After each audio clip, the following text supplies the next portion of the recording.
Howdy folks, how's it going? Welcome to my Virgin Kitchen, it's Barry here. You're looking gorgeous today. Now one of my most favourite recipes in the whole wide world is moussaka. Now unfortunately, it is not the most healthiest recipe, but we're going to get away with it today by making a vegetarian moussaka that is crammed full of vegetables and tastes sensational. You must give this a go whether you're a veggie or not.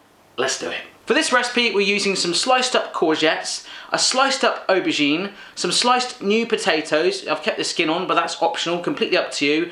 Some sliced red peppers, some borlotti beans that I've drained off, and also kidney beans, which I've drained off, some chopped tomatoes, some fresh basil, parmesan, a beaten egg, and some low-fat yogurt. Start off by adding your aubergine and your courgettes into a pan of nearly boiling water, and you want to let them cook through for around about 4 minutes just so they soften up, and then scoop them out, leaving the water in there, and plonk them into a nice big mixing bowl. Now add your potatoes back into that pan and bring that up to the boil and cook for a good 8 to 10 minutes until they soften up, and again whack your potatoes into the bowl. Over a medium flame on your hob, blister up your peppers using a griddle pan. Now you want to keep them moving for around about 5 minutes until they start to pop, and you want to char them up and they will soften fully, and that is just amazing as it is on its own, but whack them in your bowl as well.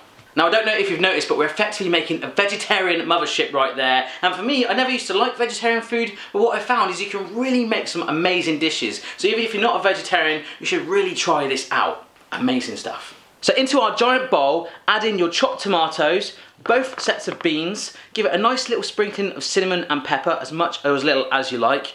Add in your freshly chopped basil and mix it very briefly. Follow up with a little olive oil and season some more if you wish. And you want to get it nice and mixed through a multicoloured bowl of vegetarian loving. In a separate mixing bowl, combine your yogurt, your beaten egg, and grate on your Parmesan cheese. Plus add some little extra cinnamon if you wish to enhance that flavour more, and give it a nice good stir together. Now what you want to do is grab a baking dish and spread your veg from the bowl in there and get it all nice and evenly scattered around using a spoon, and follow up by pouring your yogurty cheesy mixture on top. Try and get it nice and covered. You just want to get it all there. It will work its way in once it warms up, and it's time to whack it in the oven. Bake it in your oven uncovered for around about 35 minutes until the top is nice and browned. You take it out and it is looking absolutely stonking. Now I served mine a nice wedge of it on a plate with a little salad and some of the juices from the pan on top. Absolutely stonking.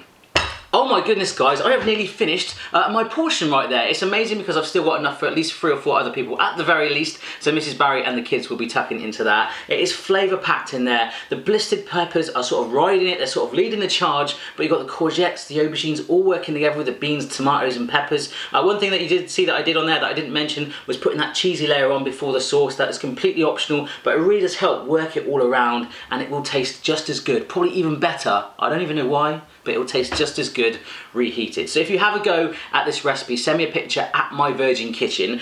Just like Katie Burnham and Steve Paul did, they tried out the chicken pesto bake and sent me a picture on Twitter of their attempts, and that, my friends, is like stonkingly good, and I made a little cheeky sandwich with it as well, if you're interested. Dave sent me this picture of him dressed as Garth from Wayne's World, which is pretty cool. Obviously I was dressed as Wayne in my last video, and Mrs. Barry dressed as Garth as well recently, which was cool too. So yeah, questions from my last video. David Slattery says, I don't understand how you don't like cheese. I don't know, there's cheese in this. When cheese is warmed up, I absolutely love it. On a pizza, in a casserole, in lasagna, blah blah blah, but cold, I don't know. I know I'm not the only one, I just can't do cold cheese as it is. Heidi Fleming says, I found a recipe for some homemade Tootsie Rolls, which would be cool for Halloween. Do you want to fancy giving them a go? So guys, if you want to see me make some homemade Tootsie Rolls for Halloween, let me know down there, or any Halloween suggestions, let me know. And is that Ethan Perez says, can you do a collaboration with the Yogscast? Obviously off the back of that Minecraft pickaxe cake. Pickaxe, I forgot to put the word pick in it. You guys picked me up on that one. I'm working on that. It's going to take quite a while because obviously they're so huge, but there's another very well known YouTuber called Ashens. Hopefully some of you guys have heard of him. I'll be doing a collaboration with him very, very soon. So look out for that. That's it then guys. If you enjoyed this video, don't forget to give it a thumbs up, a share, subscribe and comment. Give this recipe a go, and I'll see you again next time. Bye bye.